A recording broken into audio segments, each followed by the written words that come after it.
Hey, hey, hey, grüß euch, ihr Lieben. Ach, es ist endlich soweit. Dark Side of the Haverer. Mein Tribute an den Austropop ist jetzt halt endlich auch auf iTunes und Apple Music zu haben. Und jetzt kann man es auch kaufen, ja, weil viele Leute haben gefragt, hey, kann man es irgendwo kaufen, kann man es downloaden? Und jetzt ist die Möglichkeit da. Schaut einfach in der Beschreibung zu diesem Video, da ist der Link und dann, genau. Also ich bin da auch voll dafür, wenn ihr es kauft. Weil ihr müsst es ja so sehen. Wenn ihr mich auf die gleiche Art und Weise unterstützen wollt, wie ihr mich unterstützt mit, mit dem Kauf von diesem Album, dann müsst ihr euch das Album auf Spotify, müsst ihr euch, weiß nicht, 10.000, 20.000 Mal streamen. Ne? Wenn ihr es kauft, müsst ihr es kein einziges Mal anhören. Das ist doch super, ich meine, da spart man unglaublich viel Zeit. Aber ihr könnt es natürlich auch anhören. Also wenn man es gekauft hat, darf man es auch anhören. Also da gibt es keine Regel dagegen. Ne? Also jeder als Käufer. Ne? Man kann es mir unterstützen, erstens einmal, ne? Finanziell. Und auf der anderen Seite noch hat man auch was. Ne?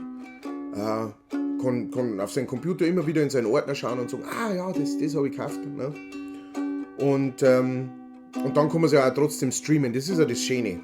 Man kann es kaufen und kann es trotzdem streamen danach. Auf einer anderen Plattform. Das ist dann wurscht. Ne? Mir geht es ja bloß um die Charts. Ich möchte halt noch ganz oben in die Charts, dass ich da einmal war. Unten kenne ich. Ist auch cool. Aber oben war schon mal schön. Ne? Deswegen haut's rein, kauft es. Der Link ist wie gesagt in der Beschreibung. Oben, unten, links, rechts, irgendwo. Ist ja wurscht. Irgendwo findet ihr. Da müsst ihr einfach ein bisschen graben und dann könnt ihr euch Dark Side of the Haverer anhören. Und runterladen. Und kaufen. Nein, zuerst kaufen. Dann runterladen, dann anhören. Ihr könnt es euch davor auf Spotify anhören und dann kaufen.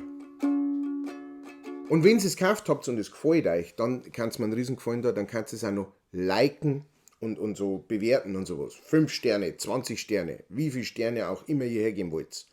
Wenn ihr es nicht mögt, bitte nicht bewerten. Bitte nicht. Nein, ernsthaft, es ist natürlich super, wenn ihr das bewertet, weil dann kriegen das auch andere Leute zum Sehen, denen so eine Mucke vielleicht gefällt. Und dann kommt vielleicht der eine oder andere Hörer dazu. Fan. Ne?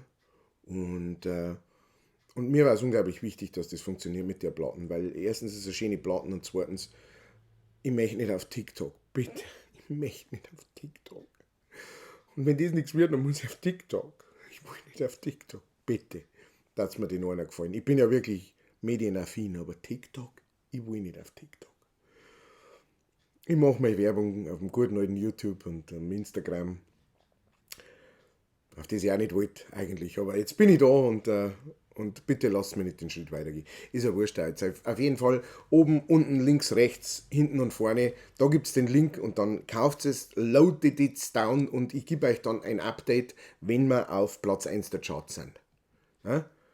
Dann gibt es ein kleines Festel, dann trinken wir einen miteinander. Ja? So einen da oder so. Wer weiß. Du alter Zumpfel. Das hat mein Bruder da draufgeklebt. Bin ich gemeint. Für euch.